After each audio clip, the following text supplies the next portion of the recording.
哇 GIA 宣布咗，佢哋將唔會再實驗室培育鑽石做科斯嘅評級。 ！Breaking news！如果你同我一樣咁中意珠寶嘅話，以下嘅消息你一定要聽。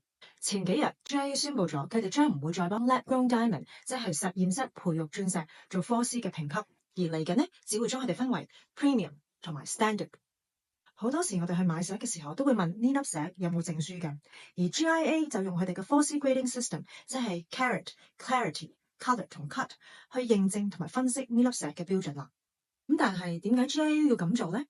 呢個係因為95% 嘅培育鑽石，佢哋個 color 同埋 clarity 嘅範圍都係好狹窄。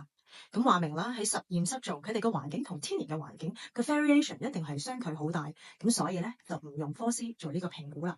而作為寶石界嘅權威 ，GIA 就希望今次可以將培育鑽石同埋天然鑽石將佢哋分開分清楚，等消費者更加了解佢哋係購買啲乜嘢。